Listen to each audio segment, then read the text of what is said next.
안녕하세요. 청소년 감자 묵상 청간묵입니다. 오늘의 성경 말씀은 신명기 6장 4절입니다. 이스라엘아 들으라, 우리 하나님 여호와는 오직 유일한 여호와이시니. 오늘의 주제는 성경 읽기입니다. 우리 기독교 예배에는 성경을 읽는 순서가 꼭 들어갑니다. 그리고 오늘을 살아가는 현대인들에게는 이 순서가 고리타분하거나 형식적으로 느껴지기도 합니다. 왜냐하면 지금은 다 성경책이 다 있을 뿐 아니라 인터넷으로 누구나 성경 본문에 쉽게 접근할 수 있기 때문입니다. 그래서 굳이 예배 시간에 그 긴 내용의 본문을 지루하게 읽어야 하냐고 생각할 수 있죠. 그러나 우리 기독교에서는 전통적으로 성경을 읽고 듣는 시간을 아주 중요하게 생각해 왔습니다. 그 이유는 다음과 같습니다. 첫 번째, 성경 본문은 기록된 하나님의 말씀이기 때문입니다. 당연한 말 같지만 하나님의 말씀에도 급이 있습니다. 예를 들자면 설교자가 준비한 설교도 우리는 말씀이라고 해요. 그리고 성경의 본문도 우리는 말씀이라고 하죠. 그러나 설교자의 설교는 기록된 성경의 말씀을 해석하여 우리 삶에 적용하는 역할을 하기 때문에 어쩔 수 없는 인간의 해석이 들어가게 됩니다. 그러나 기록된 말씀인 성경은 하나님께서 직접 우리에게 말씀하신 것을 기록한 거예요.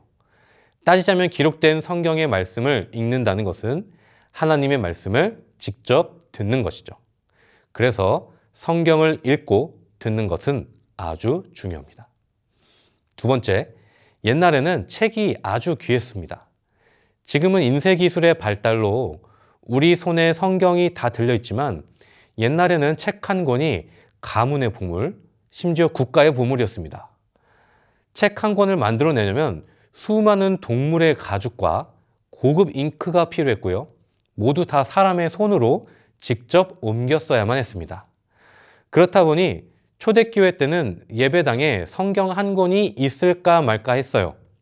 그리고 여기서 말하는 성경이란 우리가 창세기부터 요한계시록까지 있는 66권에 모여있는 책을 말하는 게 아닙니다. 그 중에 한 권을 말하는 거예요. 예를 들면 어느 예배당에 마가복음 한 권만 있어도 그건 교회와 동네의 보물로 여겨집니다.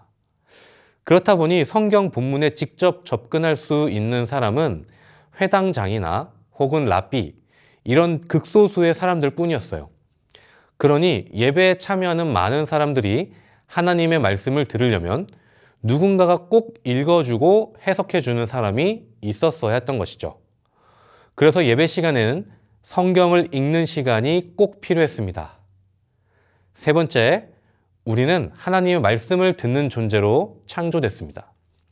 즉 하나님은 우리에게 말씀하시고 우리는 하나님의 말씀을 듣는 존재인 거예요. 그게 원래 창조된 질서인데요. 인간은 죄로 인해 타락한 이후로 하나님의 말씀을 듣지 않기 시작했습니다. 그 누구의 말도 듣지 않기 시작한 것이죠. 여러분, 다른 사람의 말을 듣지 않는 사람들 있죠? 옆에 함께 있으면 어떤가요? 답답하고 그 사람이 교만해 보이지 않나요? 그것처럼 듣지 않는다는 것은 교만과 불순종과 타락의 결과라고 할 수 있다면 반대로 듣는다는 것은 겸손과 순종의 결과라고 볼 수 있습니다. 그래서 듣는다는 것은 순종과 아주 밀접하게 연결이 되어 있어요. 타락한 우리는 계속해서 내 힘으로 뭔가를 계속 해내려고 다른 사람의 말 듣지 않습니다. 그런데 하나님은 계속해서 하나님의 말씀을 들으라고 하시죠. 그것만이 살 길이라고요. 그래서 이런 정체성을 가진 우리 기독교는 회중들을 모으고 성경 본문을 모든 사람들이 다 들을 수 있도록 읽는 순서를 꼭 가지는 겁니다. 그래서 우리 기독교는 하나님의 말씀을 직접 듣는 순서를 예배 순서 중에 꼭 마련하고 있습니다. 물론 현대에 들어서면서 책과 기술이 발달하면서 이 성경 읽기의 전통이 퇴색되고 있는데요.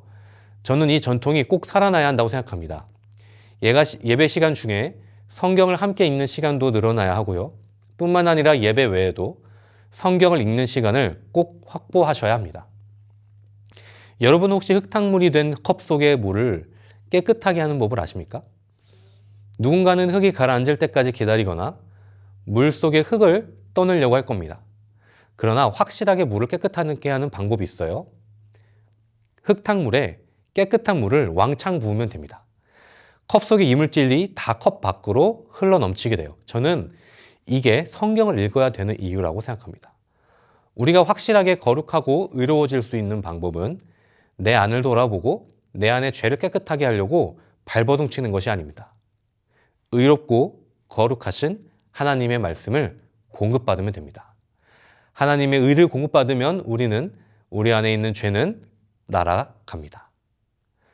감사가 자라나는 감자 청소년부 여러분, 우리는 어떤 사람과 가까이 지내다 보면 그 만남이 즐겁고 기쁠 때가 있습니다.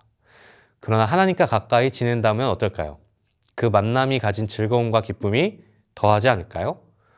우리 하나님이 어떠한 분이신지 알아가고 만나가는 일이 하나님의 말씀을 가까이 하면서 일어나길 바랍니다. 특별히 기록된 하나님의 말씀과 가까이 하면서 일어나길 바랍니다. 그래서 여러분의 교회 생활 안에 기쁨과 즐거움이 가득하길 바랍니다. 이번 한 주도 우리 주님의 은혜 안에서 풍성한 삶을 누리시기를 주님의 이름으로 축복합니다. 하나님의 말씀을 가까이 하는 기도. 사랑의 하나님, 하나님께서는 우리에게 하나님의 말씀을 직접 주셨습니다. 구약의 이스라엘과 신약 교회에 주신 하나님의 말씀을 보고 읽고 들으면서 오늘을 살아가는 우리에게 하나님이 무엇라 말씀하시는지 깨닫게 도와주세요. 하나님의 말씀을 직접 우리가 읽어갈 때 하나님께서 주실 크신 은혜를 기대합니다. 예수 그리스도 이름으로 기도합니다. 아멘.